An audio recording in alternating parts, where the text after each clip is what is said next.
Peace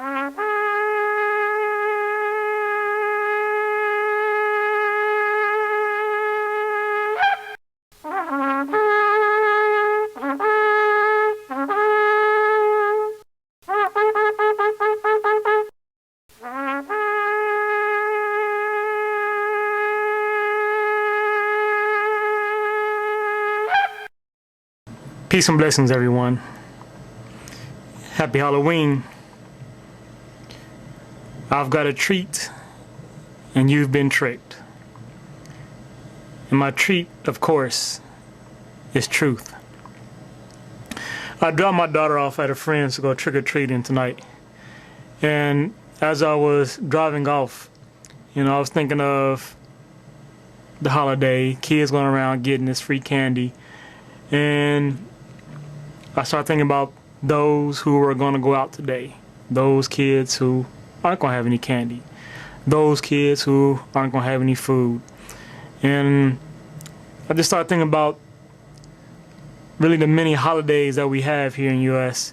It's always one holiday after the next, and how these holidays takes us away from focusing on more important things, which is the suffering of other people.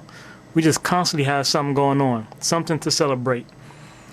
Yet there's always somebody suffering and dying. And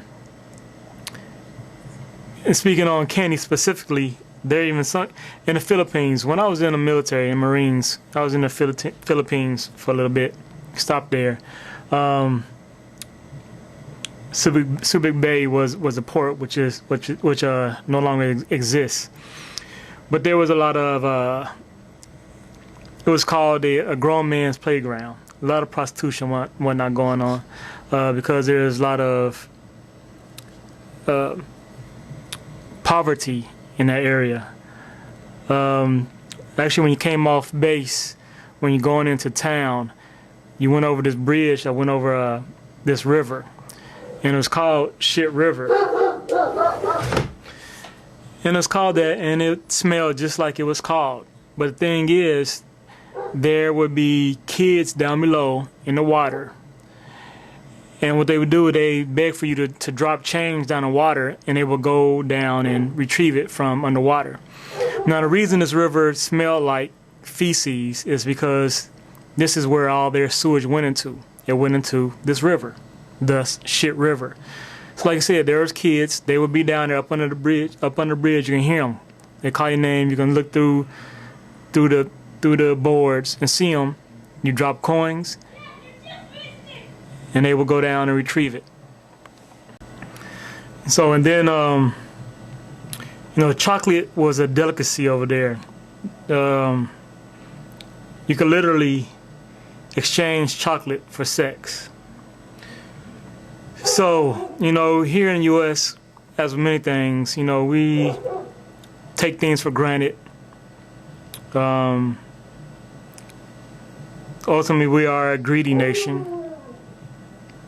a fat nation, a wasteful nation. And we waste so many things that other people in other countries hold as precious.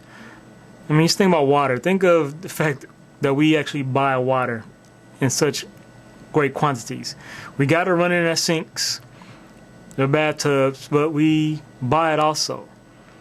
We have the plumbing that other countries don't have. They don't have the water freely coming through out their homes. We do, and we waste it. We water our grass, things of that nature. And we do things like we buy bottled water for our kids in their sports, for them to pour over their head when they play a little game, for them to spit at each other, for them to waste and leave behind half empty bottles or half full bottles, and we just waste. We're wasteful.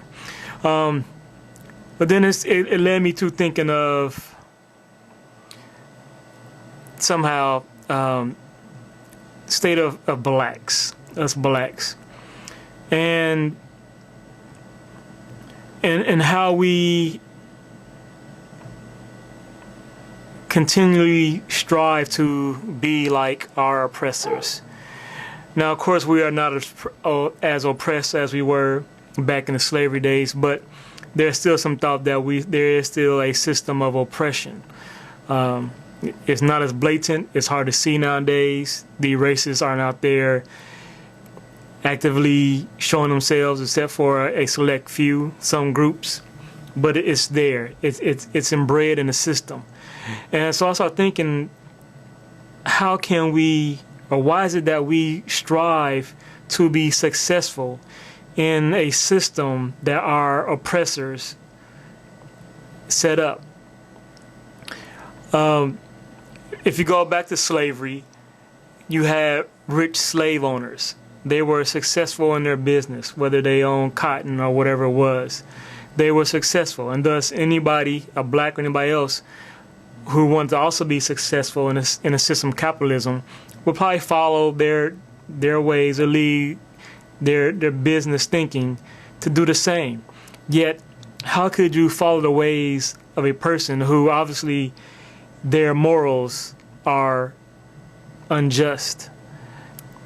If they are morally unjust in one area, then wouldn't that speak that they would have to be morally unjust in another?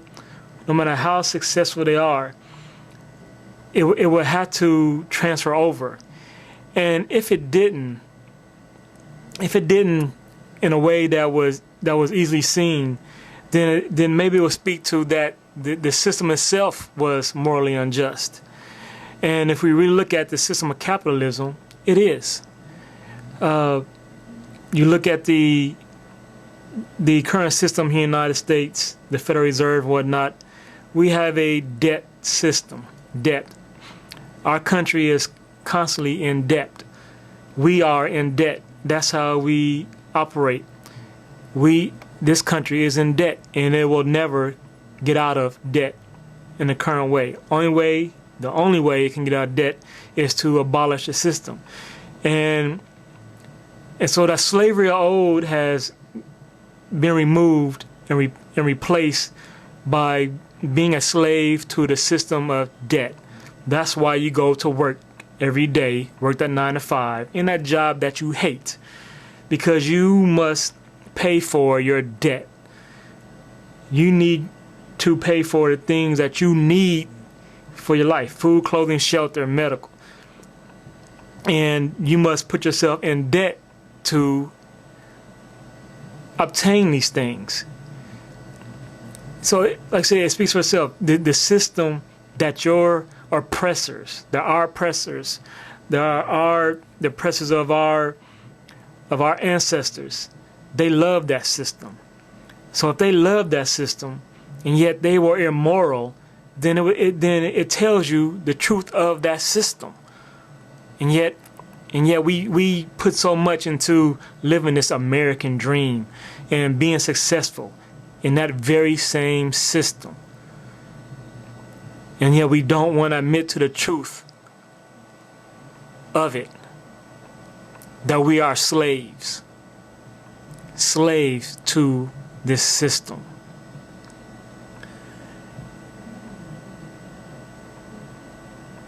But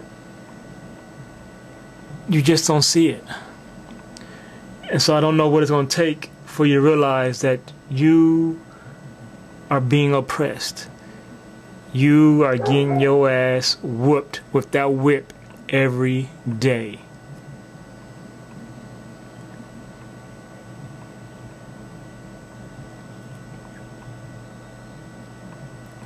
And this is not only for my black people, but for everyone.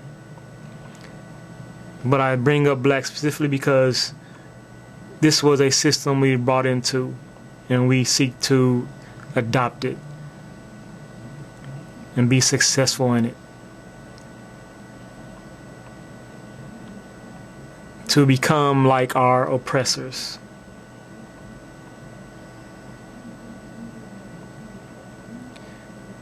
Indeed, you have been tricked. Trick.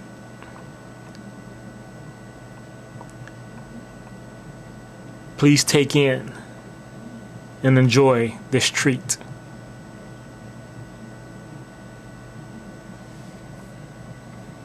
God bless. Peace and love.